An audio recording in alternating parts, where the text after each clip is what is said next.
All right, who wants to let's start it. Who wants to give a little intro? That seems like your kind of thing. Yeah, you've got that. All right, I'll do it. You got Daniel Cohen following you. You got to do it. That's true. Daniel Cohen followed me today. Let's go. So yeah, that gives with the power bestowed in me. I will introduce the podcast. Welcome everybody. This is the I'm Open podcast. I'm Andrew. I'm joined with Ryan, Joe, and Sam of Ringer the AUDL.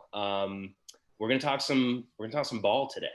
This is our seminal podcast episode.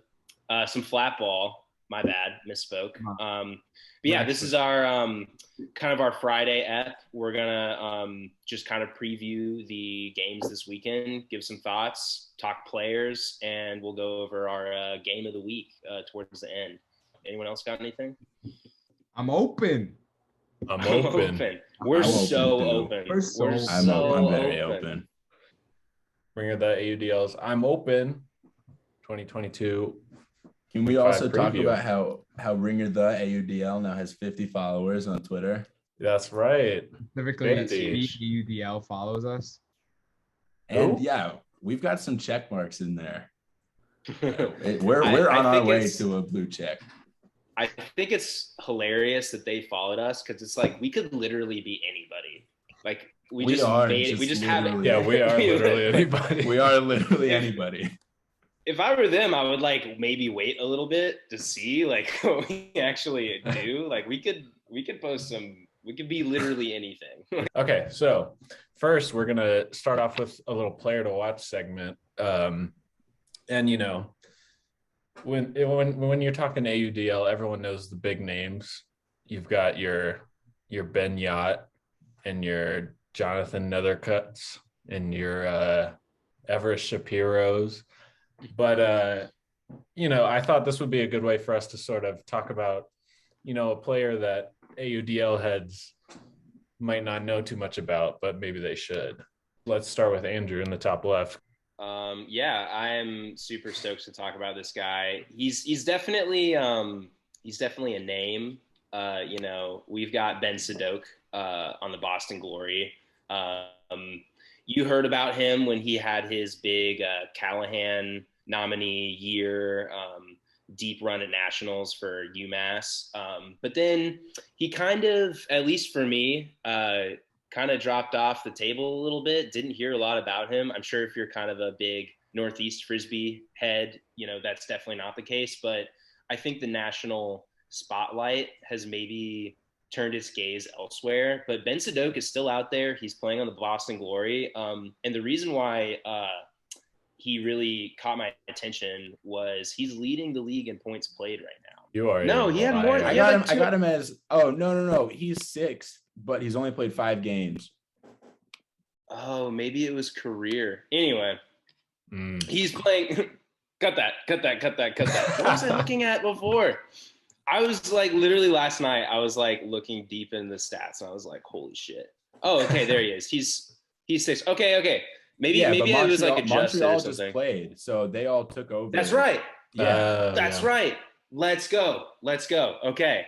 I was panicking there. He was. He still might if you adjust it, but as of like before a few hours, like before the Montreal game, he was leading the league in points played. He's like kind of a workhorse.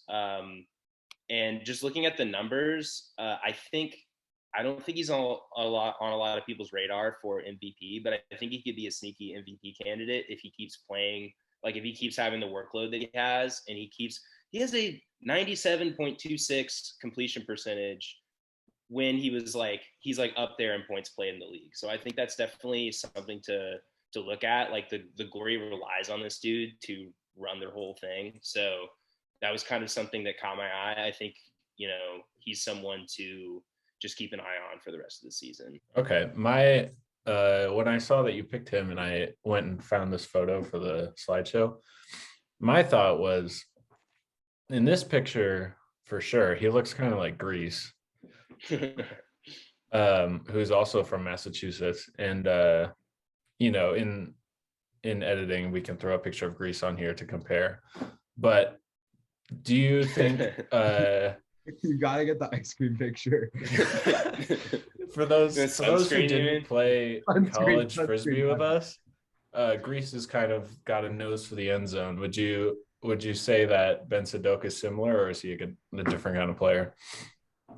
Honestly, I think he's just a dude that just kind of distributes the disc. I wouldn't necessarily say you look for him to like lead the team in scores. I think that's definitely a different like profile of player. I think he's just the disc distributor, kind of quarterback on the team to an extent.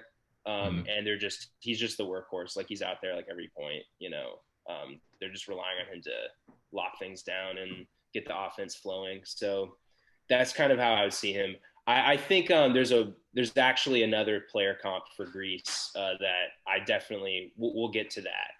Okay. So yeah. Excited for that. Very excited for that. All right. Well, I'll move on to my guy. So I picked Carter Ray of the Indianapolis Alley Cats. And I wrote my stats out on pen and paper so that, the website wouldn't deceive me like it did you. But the reason I picked him is if you look at the goal leaders, he's not up there. He's got 8 goals, which is like, pretty good, but it's nothing crazy. If you look at assist leaders, he's only got 3 of those. But if you look at hockey assists, he, as of yesterday, was 4th in the league in hockey assists. So I just figured he, as someone who doesn't rack up like traditional stats or like a higher plus minus, he would be someone to highlight. He is, let's see, 21st in throwing yards, 27th in total yards, 25th in completion percentage at about 95%. And his huck percentage is 80, which is, pretty good. That's very good. Yeah. But no, I picked him because like the Alley Cats have a pretty good offense. Like, hold on, I'm gonna look at Can I just say real quick that I want to show a little bit of love to Ryan for saying that the Alley Cats could make their way up into the S tier. And I don't think he got enough love for that take on the Zoom on the tier list. I think that is an accurate take. I think they could play themselves into the S tier, and I want to back that up. Yeah, and that's a hot take. That's a hot take. I don't know. Hey, Alley Cats on our players to watch list, like. Look, adding on to that, the Alley Cats are 7th in O-line conversion percentage.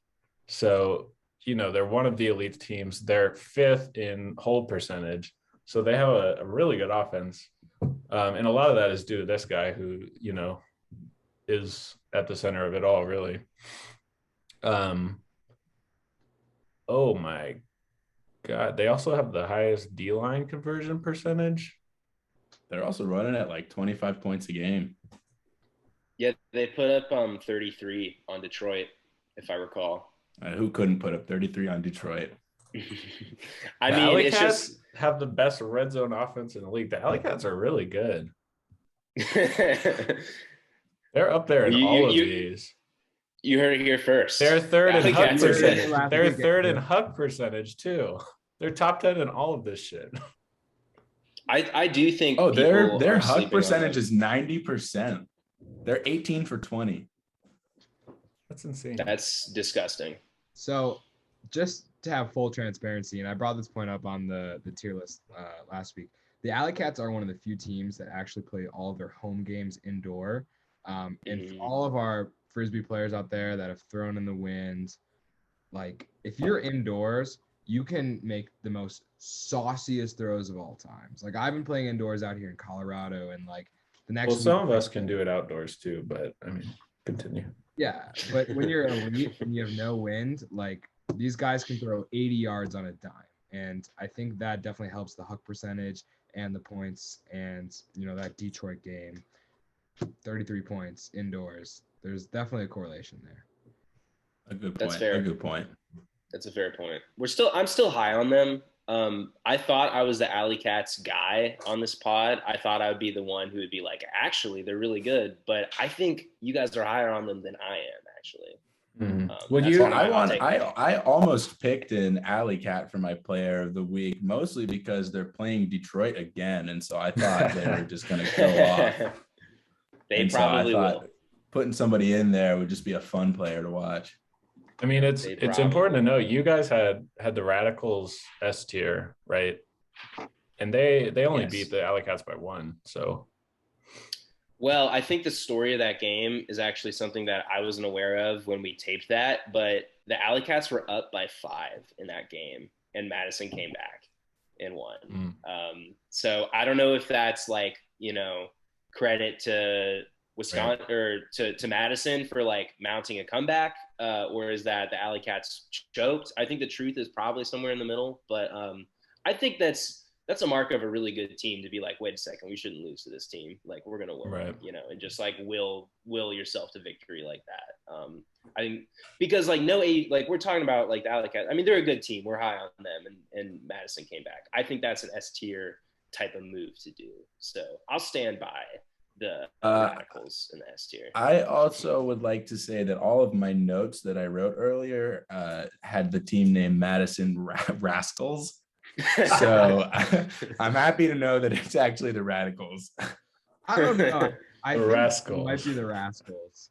And the Mechanics. Do you go to Detroit Mechanics? Like, no. Okay. All right. Yeah. Let's keep it rolling, Ryan. I'm so curious why you picked this particular player. Please enlighten us. So we've talked a lot about how the Alley Cats, you know, they're 2-1. A lot of us are high on the Alley Cats, and there's a lot of players out there that put up big numbers, put up big stat sheets. But I think when you play Frisbee, like the biggest and most important factor is team camaraderie, team togetherness, like knowing your role and bringing everybody together to play your role to perfection. And when you're talking about somebody that keeps their spirits up, somebody that brings the team together and also like just plays their role to perfection, there's nobody that exemplifies that better than Ben Landry. I mean, look at that picture. Look at that smile. Like, you're telling me you don't walk into a huddle, see that face, and just want to just run your hardest, play your heart out, give 110% for that guy. I mean, the stats kind of show it in the point that I'm making. Is his first game he played 16 points on O, and then he bumped that up to 22 points against the Madison Radicals. And, you know, he's got a 90% completion percentage. He throws a lot of points. He doesn't get a lot of scores. He doesn't get a lot of goals, but he also doesn't get a lot of turns. He's just a solid player. And, you know, I do have some history playing on a club team with him. And I at first there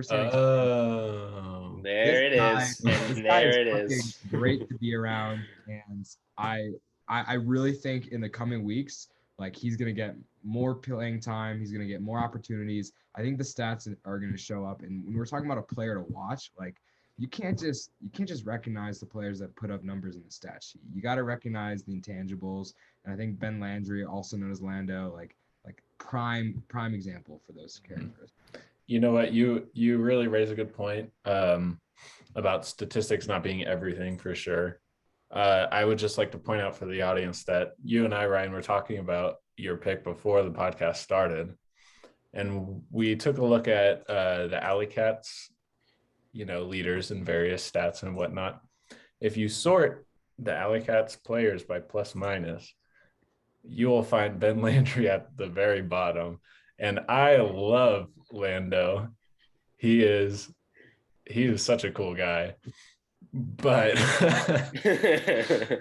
I have a hunch that you just picked him because we know him and he's cool. But so when we, just to give the audience like full transparency, like this whole player to watch week, this wasn't about, pick who you think's the best player and put up the best stats. It's just players to watch. Yeah. I'm highlighting somebody that I think our audience should watch. Okay. Yeah, it's player to watch, not player with the best plus minus on the Alley Cats. Sam. All right. Well, yeah, but I think what I'm saying is that he's a player to watch for Ryan because Ryan knows him. So he enjoys watching him. Both can be true. both No can need be to true. argue that. Yeah, so let's move on to Joe. We found this incredible picture with these unreal That's how he. sunglasses. I want to say that's his look. Like, it's not just the picture. Like, they'll fall off, but that's his like main look. That's awesome. He rocks it. Electric.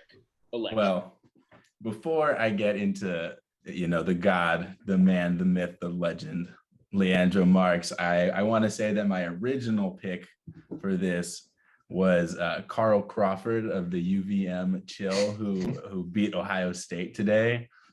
But Sam said that I was not allowed to pick him unless he played for Boston. And so I had to change it to an actual AUDL player. And I think that I made the best decision I possibly could out of that. Stats aren't everything, but I do have like a page full of stats here that are going to help my pick. So Leanjo Marks plays for a very solid Portland Nitro team who are 2-1 right now, but their only loss came to Colorado, the Summit, at 24-23. So they're one possession from 3-0. And Leandro has been putting up ridiculous stats. I mean, he's scoring 11 times per game. He has 6 assists and 5 goals. So he's not doing just one thing on the field. He also, to bring in a stat that Sam was talking about, has 4.33 hockey assists per game as well. So we're talking about he's one of the final 3 players to touch the disc on more than 15 scores per game.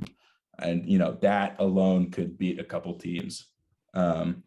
He also has the best plus minus on his team, but that doesn't mean anything. He has 235 throwing yards per game and 381 receiving yards per game. It's just ridiculous. It's first in the league in receiving yards, on top of first in the league in scores per game. But I didn't just pick him because he's good. I also like their matchup. They have already played the Seattle Cascades. They won 24-29, and they're playing them again. And they have some fantastic throwers on their team. They got a couple players, Brian Stout and Daniel Lee, who both have 100% completion right now. It just feels like Leandro is going to be somebody who's going to be open, and they're going to find him. And so, I mean, yes, he has fantastic stats, but I also think he's a player to watch just because I think he's going to be someone who's going to put up a monster week. Also, just to emphasize how he can throw and catch, he is 4th in throwing yards of anybody who has at least 4 scores per game. And then he is also 1st in assists for anybody with more than 3.5 scores per game. So he's doing a lot of throwing for somebody who scores that much. And that's why I chose him. Yeah, I think that's an excellent pick.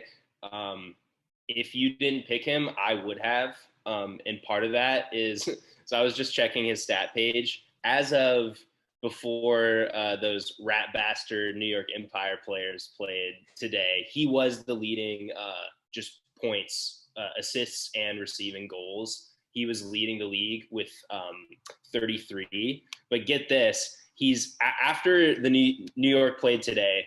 So Ben Yacht and Ryan Oscar are ahead of him with 5 games. Leanjo Marks has only played 3 games, and he's still 3rd in the league with 33. Yep. So I think after this weekend, even with a game behind those 2 New York players, I think he could make a run at being 1st in the league and still being like a game back.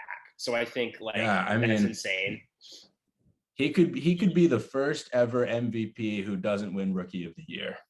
The other thing I wanted to say about him is that he's my Greece player comp, because I watched a little bit of the Summit Nitro game, and I noticed that he was just always in the end zone. He's like an end zone hound, and part of one of the ways he was able to do that was as soon as there was a turn, he would just sprint to the end zone, and this guy would pick it up and throw it to him.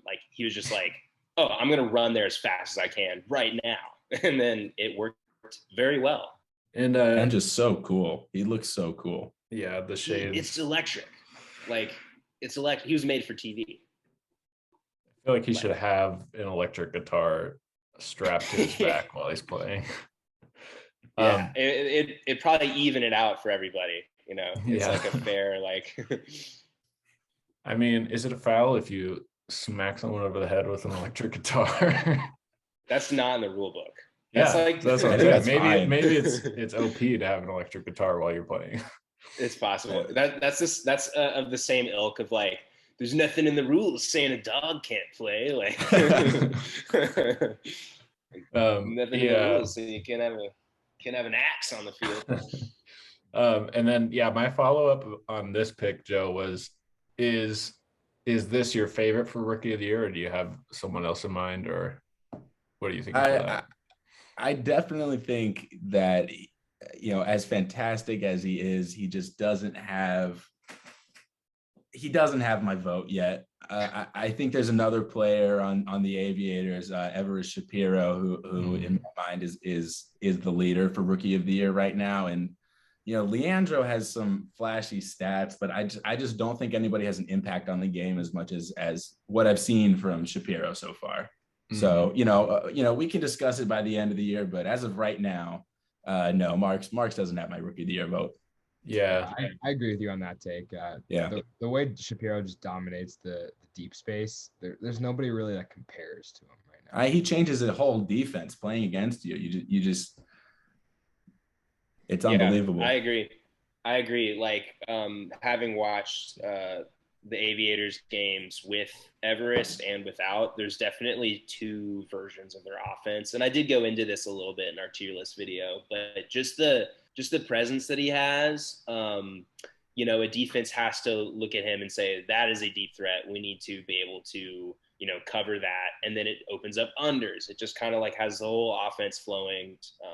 If you're talking about impact rookies, Leandro's definitely blowing up the stat sheet, but I think the jury's still out in the Rookie of the Year race. Definitely, certainly. Yeah, it's like Ryan was saying when he was talking about Lando. Like, there's intangibles, there's off the field stuff that you got to account for that stuff.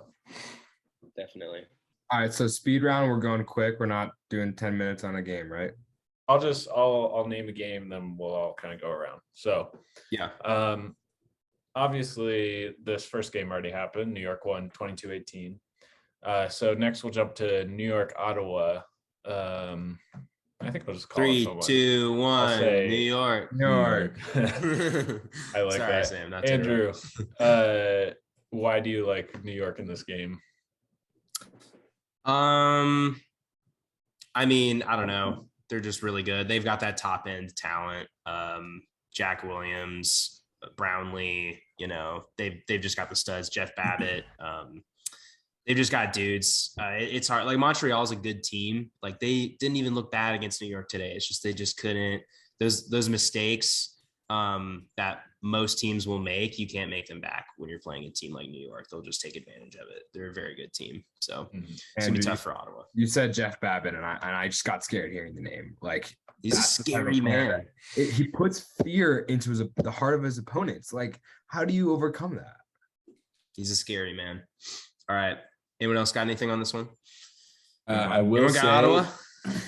I will say that there have been 7 other back-to-backs so far in the season.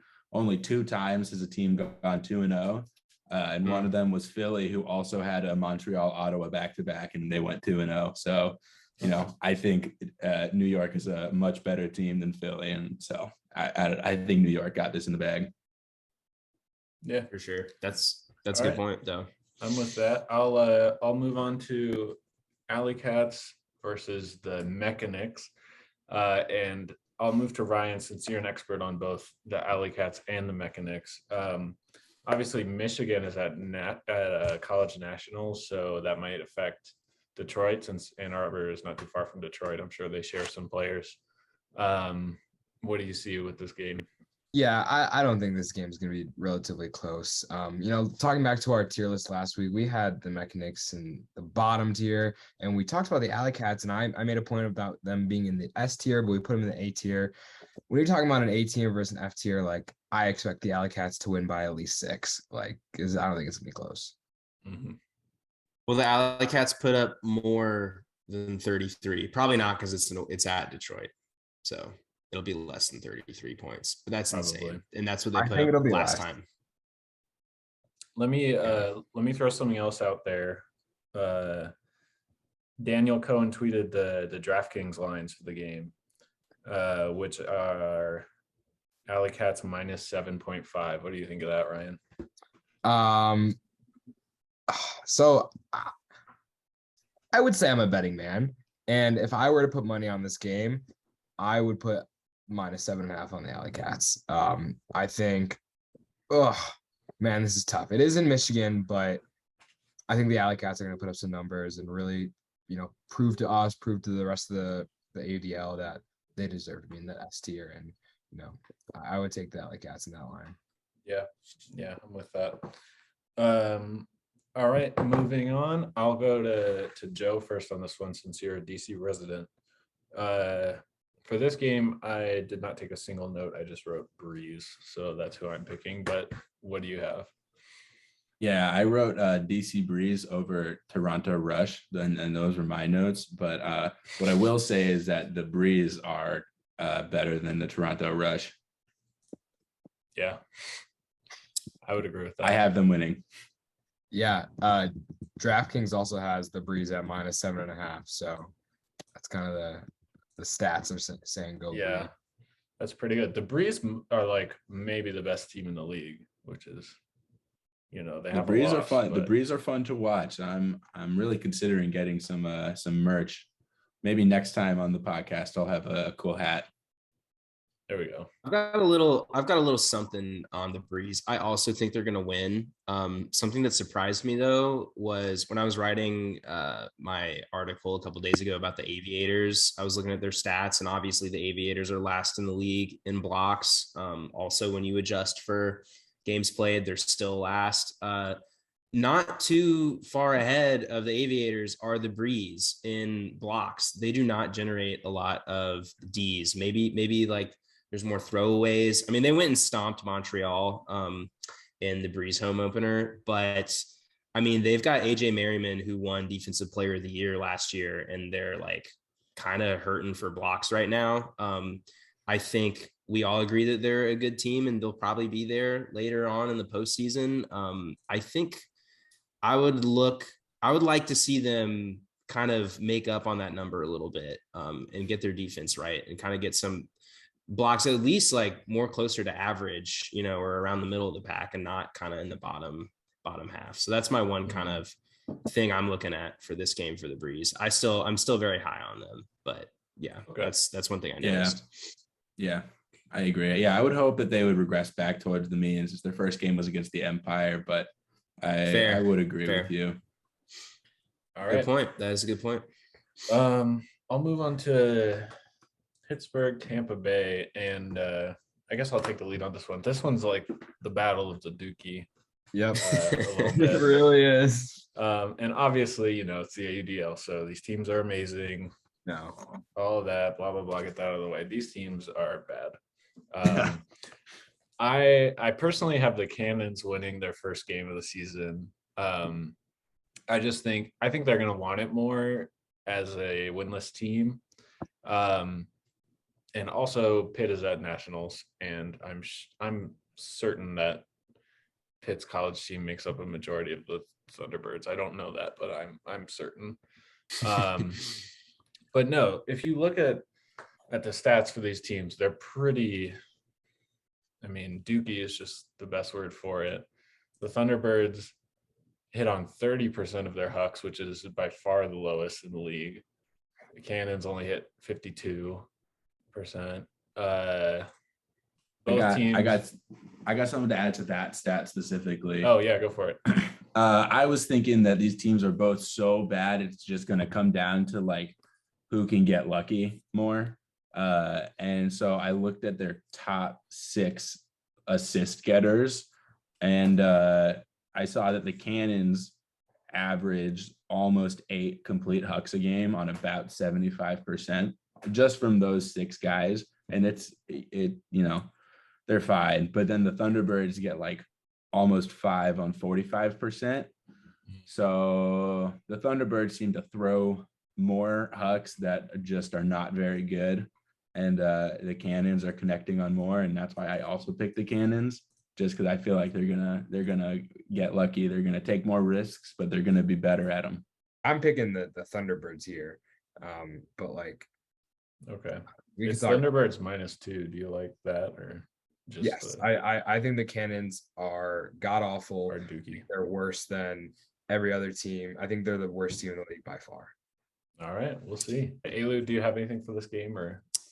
The only thing I have is that like when I was looking at all these matchups, I had a gut feeling about one team in all the matchups except for this one. I was like, I honestly have no clue. Like, I don't know. They're both not very good, which in a way maybe makes it the more interesting like toss up. But I mean, in my heart, I wanted to say Pittsburgh, but I think like home field does kind of play a part in Frisbee, so I'm gonna go Cannons. But that's all I got. Let's move on. I'm over these guys. I'm over it. I'm the lone Fuck wolf. these guys. Okay, so let's jump to Portland at Seattle, and then I'll go to Joe since you're the Leandro fanboy. Yeah, what do you think about this game? I mean, I personally have Portland. They already won by 5 in the last time they met. And I don't think that this game is going to be closer than that. The Cascades are now, I mean, I guess they're tied for last in the league, but really they are last. They're 0-5. No one else is 0-5. That's deplorable. So, I mean, I think Leandro is going to score 20 points by himself in this game, and the Cascades are going to be an embarrassing 0-6. Yeah, I think there's nothing else to say. We talked about this on the tier list. Andrew's high on the Cascades, but I agree with Joe that they're I wouldn't say that. I wouldn't say I'm high. Are you taking your word back? No. Do I think they're a bad team? Yes, but my take was that I don't think they're that bad. But they also kind of I don't think they're are. Pittsburgh Tampa bad, but I do think 0-5 is embarrassing. Yeah. But they've played they're in a really good division. All right, they're no mechanics bad. Yeah. I will say I watched the replay of the Summit Nitro game as I referenced earlier, and one thing I noticed for Nitro is that what was his name? Was it Daniel Lee? Daniel Lee, right? Yeah. Okay, so he's like a handler on their O-line, but he was playing like help D on like deeps and stuff. Like when they would turn it over and they had to play defense, he was going and like roofing dudes. He was just doing things that handlers aren't really expected to do. So Leanjo Marks was blowing up the stat sheet, but my takeaway from watching the game was that like Daniel Lee is their dude. Like, and if you want to beat Nitro, you have to contain him. I think the Cascades still has 100% completion percentage right now? That's unfathomable. That's crazy.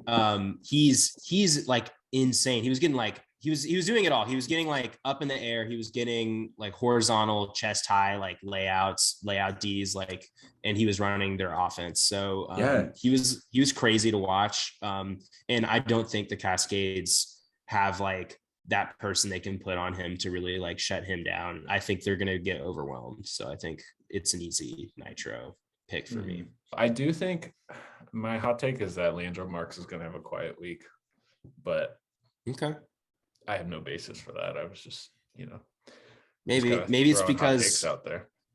No, I think like he's up there in the stat sheets. He's having he had a really big, he's had a big season so far. So maybe they focus on him, and then he's going to get a lot of attention, all that. I don't know, but yeah, again, that's not like a real basis. That's just kind of a hot take hunch. Just got a gut feeling. Yeah, that's what we do. That's what we do in this pod. We go with our gut. All right. All right. So now we have Wind Chill against the Rascals. And Rascals.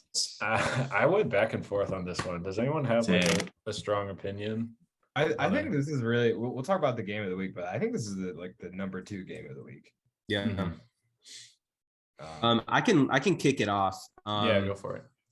I think the outcome that we all expect is like the Radicals to win. Like if that happened, I think everyone would be like, oh yeah, like even if the wind chill like gave them the game.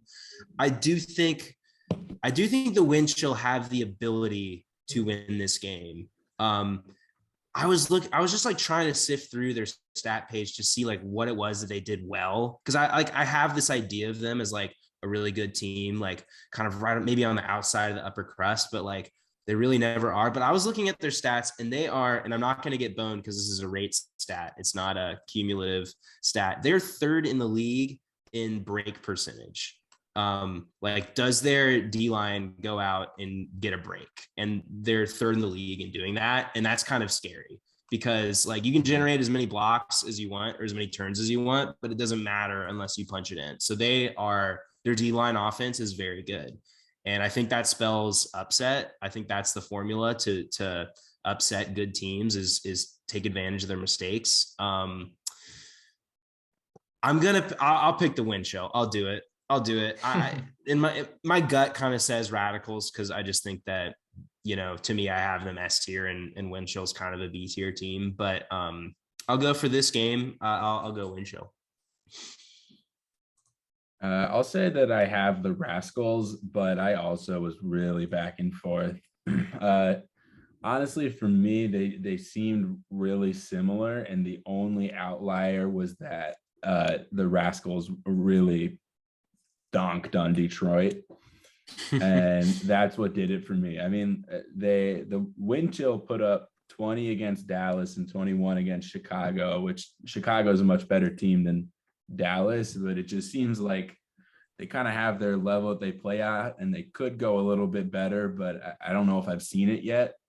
And Madison did do that once against Detroit, and so that was the only reason why I picked them. I didn't really feel like I had a strong reason otherwise. I have got the wind chill in this game. If Radicals are favored, I don't know the line really on DraftKings, but I think it'll be an upset if so. I think the wind chill is going to come out strong, and I see them taking an early lead and kind of holding on to it in a close game throughout. One thing that makes me want to waver is that it is a home game for the Radicals, and they do draw a lot of fans. And I think home field, just for like what traveling does to your body, and then you have to go out and play a Frisbee game, I think that has a big impact. Would I like the wind chill more if they're at home? I wish it was a home game for the wind chill, but I'm going to stick with my pick. But there's one thing that I did just think of. It's interesting that you say that. I was listening to Daniel Cohen and that other guy's podcast this week. Lepler. There are two teams that have ever beaten the Radicals in Madison more than once, which are the Union and the Wind Chill.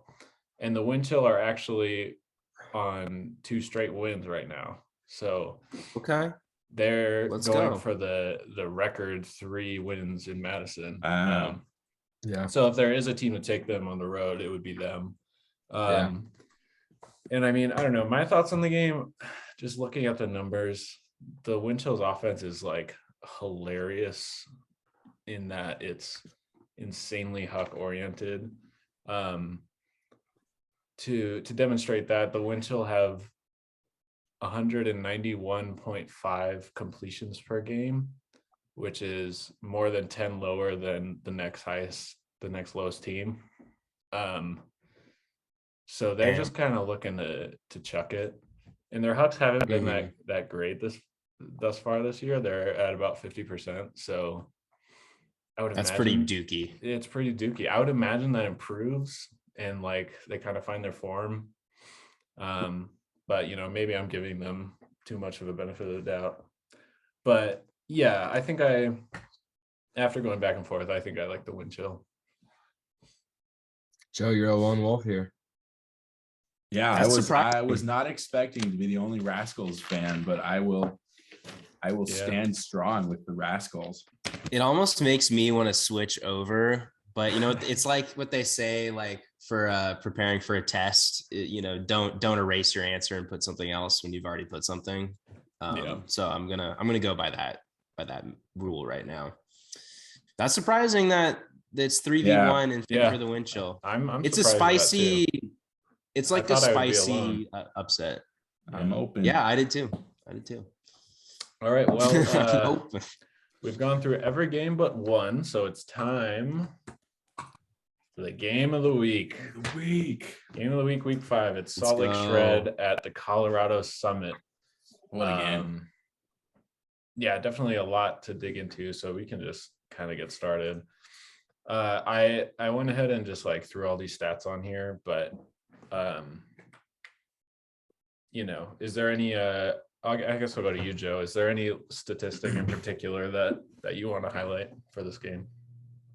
Yeah. I would say some of the stuff that really stood out to me was the O-line completion percentage, which you do have up there. It was 66 2/3 for Salt Lake Shred versus 55.17 for the Summit. That was something that definitely stood out to me, as well as the break percentage was 29-24. And then do you have turnovers per game on here too? Oh, you do have it on here. Yeah. So, and you highlighted it in red as well. Yeah, those were definitely like the 3 that stood out to me. 15.67 for the Shred and 23.5 for the Summit. I mean, I feel like those stats really show what their offenses are. And I mean, obviously, the scores per game, 27-21 is different, but I don't think that necessarily means it's a certain Shred game. I mean, I do have the Shred winning this game, but I have it really close. I think the Shred are a better team in terms of efficiency, but I don't think that necessarily means that when they're going to go up against a really good team like the Summit, they're going to continue that efficiency. But again, like the Summit only beat Portland by 1, and I think one of their other games they only won by 3 scores, so they're only 4 scores away from being 0-2, which I don't think would represent how good they are, but I do think that in this matchup I have the Shred is just a little bit more consistent, a little bit more efficient, and so I have them edging it out. Yeah, I think part of the reason why Seattle was high in my mind was how well they played against the Summit. Obviously they lost, but it definitely, after that game, I mean, at the beginning of the season when that matchup was coming up, it was like, oh, this is like going to be an even matchup. And it kind of felt that way for most of the game. And then Colorado pulled away. I do think also against the Nitro, it went into double overtime, I think, and it was like raining and both teams had drops when it really counted. So it honestly could have been like, how would we be talking about this, if just a couple slips go the other way, and then the Nitro won that game, which is why, all that to say, I'm on the Shred. I don't remember exactly the score. I said maybe we'll get to our like score predictions, but just the Shred, like the Summit played Seattle like they were kind of evenly matched teams almost, and then edged them out because like Nethercut it was like the Nethercut difference almost. And then Salt Lake Shred came out and just smacked Seattle probably harder than like you possibly can as a Frisbee team. Like they just went out, they balled out, they were hucking it everywhere on them. Yeah, they dropped 32 points. We're talking about how we like the Alley Cats, and they scored 33 on Detroit. Like these guys scored 32 on Seattle, which I think we all maybe can agree is better than Detroit. Like I just think their offense is an onslaught. They just kind of like everyone's doing it. That said, Quinn, so we're talking about how like some Summit players, some of their key players are gone at College Nationals. Who is the dude, like Ecker or something? Is the last name Ecker? Alex Atkins is the main one, I think. Atkins He's was Callahan nominee for Colorado. Yeah, he's big. He's an impact. They'll be feeling his absence, I think, and just the way the Shreds game is just like those big long hucks, like everything they do is just a little bit bigger and a little bit harder to keep pace with. So I have the Shred putting up like 25 points. Yeah. Speaking of Hucks, also, it seems that I've just created my own stat because I also, again, have written down their top 6 assisters completion percentage on Hucks. And the Shred have an 87% completion rate from their top 6 handlers in Huck percentage, and 87% on their Hucks versus 54% for the Summit. And 87 is just that's a crazy percent on 7 completed per game too. It's not even like they're not completing any. It's they're very aggressive and efficient in their long game. Ryan, do you have any stat thoughts before we move on to individual players? Yeah, I mean, on the stats, it's funny because coming into this game and even now, I think the Summit is gonna take it to the Shred, and I think it's gonna be a really close game. And I have the Summit winning. And looking at these stats, like I've got nothing to back up my opinion besides I think when it comes down to it, I think the players on the Summit have more experience. And we'll get into the players in the next slide, but I think it's gonna be a really close game. And honestly, I see how it happens, but it could be game of the year. 2 teams, brand new, hot start. It's gonna be only fireworks from here on out. I think it has potential to be like that. Was it like that Rams Chiefs game on Monday night football like a few years ago? It was like it's like a regular season game.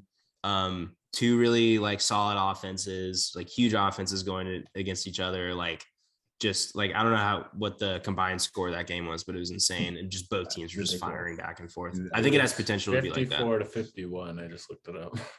Yeah, it could be something along like the Frisbee version of that. Yeah, well, let's hope so. Sam, what do you think? What do you think based on these stats? Well, like I said, they obviously favor the Shred, but I think the Shred haven't played. They haven't played a super tough game yet, and they also haven't played like an ugly game yet. You're telling me that their game against the Aviators wasn't a tough game? Well, I mean, of course, it's tough when you're facing an elite rookie like Everest Shapiro, but in that game, that's the season opener. Everest is, quiet to start. Obviously, his career is just getting started, and that's when the Shred sort of took their lead. But then from there, the Aviators played them even. So yeah, all in all, the Shred are obviously very good, but I think the numbers might inflate that a bit. All right, this monstrosity of a slide has a bunch of different players. I think it looks great. Oh, yeah, my player of the game is actually on this list, so that's pretty nice. Oh yeah. So no, I just took top 5 by plus minus, so obviously that's going to skew O-line, but you have some big names. Obviously, Jordan Kerr is top in the league in plus minus, or at least he was before. 100% in Huck percentage right now. For this game, there you go. And then the things I wanted to note were Garrett Martin, who's kind of a staple of their D line, is at college nationals with Utah State. And then I didn't know this, but I heard on Daniel Cohen's podcast that Will Selfridge suffered a season-ending injury, so that sucks. Definitely feel for him. And then on the Colorado side, obviously Alex Atkins is at college nationals. Thomas Brewster is on their roster as well. And then they do have John Nethercutt, who's like, a million years old. So he's not at college nationals, I can tell you that. But yeah, Joe, what do you think about kind of the key players of this game? Yeah, I think Jordan Kerr is going to be the difference maker in this game. I mean, I shouted out his 100 on a Huck completion percentage, which is something that I love Hucks. And if a team can do it consistently and efficiently, I like that a lot. And, Jordan, I mean, his overall completion percentage is 95, but you see that plus minus is 32. It's almost double the second highest player, Joe Merrill, who also has 100% for a Huck percentage. So you just see all of these fantastic players who are just aggressive and can really throw the disc. And I mean, you see a 98, a 99, another 98 in completion percentage. And, I feel like there's not enough you can do to counteract that. But I mean, I do think it'll be tight. I think Finer and Nethercutt are both fantastic. I mean, I don't know. I don't know what else I can say about them. I don't want to sound like I'm fully on the Shred and counting out the Summit, but I do think the Shred are the better team, and they'll definitely miss Alex Atkins. Yeah, a player that I kind of am interested to watch that I think could be a difference maker for the Summit is Cody Spicer. He was kind of like just the dude on their D line, just kind of grinding it out, like playing handler D, just trying to make things hard for the other team's O line, just kind of out there on every D point. And he was wearing these like rain pants, which is just like, I've noticed that a couple players in the AUDL just like rocking the rain pants. And I distinctly remember when we played him in college, he was wearing these like baggy ass sweatpants. Yeah. I was like, what the fuck? How is he like flying around the field in those? Yeah, I think he was wearing like these like rain pants or something. It's like, why like what's wrong if your legs get wet? Like, I don't know. And they look ridiculous, but he was out there playing really good D. And I don't know if he was racking up the stat sheet, but just like the eye test was that he's a very important player in their D line. So look for Cody Spicer to like, give the Shred some problems, maybe slow them down a little bit. Cause he's definitely, I was very high on him after that game with his handler defense. So, yeah, Ryan, what you got? Yeah, I've got the Summit, and I think the player to watch is really Jay Fraud. So I don't know how to pronounce his last name, but Jay Fraud. He's not a fraud. Jay Fraud. This podcast has been very statistically heavy, and it's a long season. The Summit has to play 2 games. Like, it's hard to really look at, yards per game or points per game, or with all these different variables that come into play. And like, we're looking at, players that have on the Summit, like 1% or 2% different offense efficiencies. But a player like Jay Fruit or Jay Fraud, whatever you want to call him, let's call him Jay because he's pretty sick. I think he's going to show out with Atkins and Brewster not being there. He's one of the leaders on the team. He's going to have a sick game, and I have the Summit winning, and I think he's the difference maker. I think you're going to get a typical Nethercutt game, a typical Finer game, but I think Jay, he's going to kind of divulge from his like statistical offerings in the last 2 games, and he's going to have a better game. Mm-hmm. Word. I like that. Also, speaking of Spicer, Sam, I just texted you his stat page. If you could just like throw that up on the screen. Oh yeah. I think it'd be useful to I haven't gotten it yet. Take a look at. You should get it in a sec. Got it. To you. Okay, I got it. Let me throw it on the screen here. Oh shit! Oh my! Oh, you just got Lepler. Oh, you just got Lepler, dude! Oh my god! All right. Well, I had to do that. Thanks for that. Damn it! No, but I really like the point that Ryan made that we're very stats heavy, and like obviously that's easiest for us to do because you can read a whole page of stats, feel like you have an understanding. But this Summit roster has a lot of really impressive names kind of up and down it.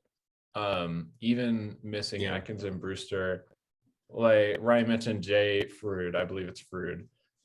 That guy was like elite on, I want to say Dallas. And he helped the Roughnecks get to 2 championships, and then before the Roughnecks he was on the Radicals where he helped.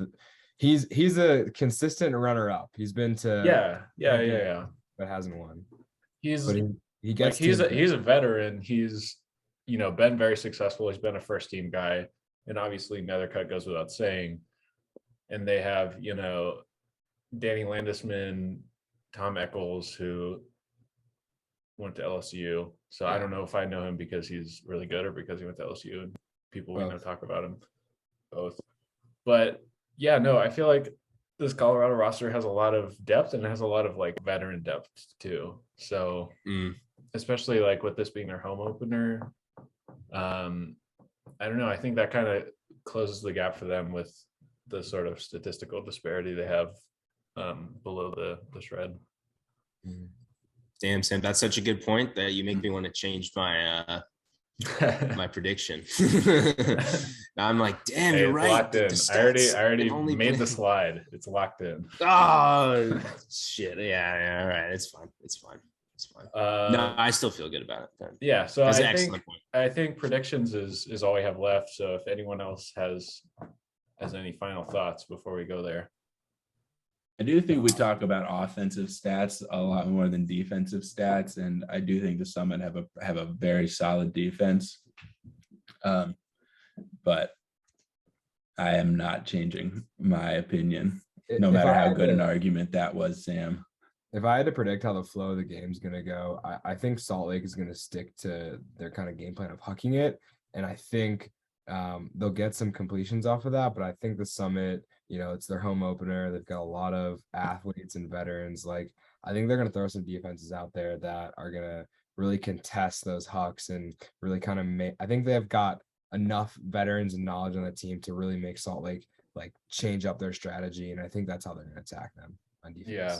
And an important thing to note too is, like, Ryan, you'll be at the game, so you can run on the field and like try to fix the game to be the score that you predict. So I do have money on that, so we'll see what happens. Going left to right of our score predictions, I guess I'll go first. I have Summit winning 28-24. So kind of like Andrew said, I'm expecting something super high scoring, and sort of, going off the emotional appeal I made for the Summit winning, that's kind of my basis for having them. But Andrew, I'll let you talk about your score. See, now I'm feeling like I do think it's going to be high scoring. I have the Shred putting up 25 and the Summit putting up 23, which I think is overall a generally high scoring game. But I am kind of thinking, like, I think Ryan brought up an excellent point that, and you, Sam, as well, about their veteran depth. And teams like that with veterans, they know how to make adjustments, and they know going in, they saw that game against the Cascades, and they're going to say, we're not going to let them do that to us, So that said, I'm sticking with my pick. I think the Shred they really do have a high powered offense, and, they haven't really been tested yet. So unless I have another reason to believe that they won't just go out and put up 25 points, then that's what I'm going to go with. So that's my rationale there. Yeah, that's a good point. And you just made me think that maybe Ryan's J Fraud nickname is kind of accurate, because the Summit are allegedly a new franchise, but it's a little bit fraudulent because they have so many veterans. Yeah, to that point, I was looking at their roster, and because I was trying to find Cody Spicer, and like all their pictures, none of them are wearing like a Shred jersey on the website. They're all wearing jerseys of different AUDL teams. So like they're all dudes who've been in the league before. Like, so definitely the veteran presence is real on that team. Mm-hmm. All of this anti-stats talk makes me think that Ben Landry is probably our best pick for player of the week. Agreed. Well, I think that it's going to be a really aggressive game, which is going to turn it into a very defensive heavy game. I think they're going to go for a lot of hucks, both teams. And I just think that the Shred are going to be a little bit more efficient at both on offense and on defense. And I think the Shred kind of barely squeeze it out, a little bit low scoring, but they're both offenses are too good to have it be actually low scoring. So I got 22-20. Yeah. I definitely have the lowest score out of all you guys. I looked up the weather report and we've got like 15 miles per hour wind in Denver, and that's not a lot, but He checked the wind. That's so smart. That's so smart. He checked the wind. I've been out here recently, and I've been playing in some wind out here where the points just don't end. And you know, these teams like to huck in. They're a lot better throwers than I am. I'm not that good of a thrower, but Yay. I think with the talent that these teams have, and I think it's gonna be a lower scoring than people think. I think I don't know what DraftKings has the over under on it, but I bet it's higher than what I've got. So maybe put money on the under. We'll see. But I've got the Summit. I got experience, and I've got 46 and a half. 6.5. 46 and a half. 46 and a half. So I've got experience taking the Summit, just, 2 points over the Shred at 20-18. Ryan, you checking the wind makes me feel like a fool. I feel like a buffoon right now. Well, I mean, again, these are all predictions. We won't know until I'm running on the field. I'm not gonna lie. I looked at the wind while we were recording, and I saw like 15 miles per hour, or whatever, and I was like, I don't know what that means. I don't know how windy that is. Is that a lot? That's really fucking windy, isn't it? No, not 50. 1.5. Yeah, that's really windy, isn't it? That felt windy to me also. I don't know. I don't know. Dude, I think like 5 miles per hour is like windy. Like, I don't know, maybe not. Maybe that's normal, but I have no gauge at all. If you know, dude, I think 15 sounds like a lot. Below, let us know. Let us know what the threshold of throwers win versus huck it downfield and play defense win. Also let us know what normal windy means for you. Yeah. Also, let us know what you thought about this video. Maybe that's a good first date icebreaker. Like, what's a normal wind speed for you? Sure. Yeah. Like, what's your ideal wind speed? What's your ideal? Mine's 7. Picture this: you're on an ideal date. What's the wind speed in miles per hour? Before we wrap this up, should I maybe we could get some insight, maybe a scouting report on the Shred, and maybe a prediction from our resident Rookie of the Year candidate. Let's do it. I have this. This is the slide I made for final thoughts. So I feel like bringing on an expert opinion could fit in. Do we have the expert in the wings? Just send him the Zoom link. Hey, oh yeah, wait, Everest, do you want me to send you a Zoom link? Yeah. Oh, he's got a shirt on. Rookie of the Year front runner, Everest Shapiro. Can you see me well?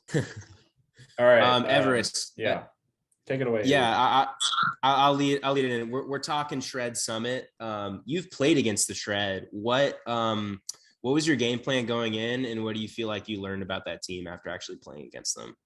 Oh man, well, our gameplay going into it was to average 2 breaks a quarter and win our end of quarter points. You know how the AUDL has buzzer beater end of quarter rules. So we have a special team, specifically the main person is Jacob Balmer. What is he? 6'7". He's a major component of our end of quarter points.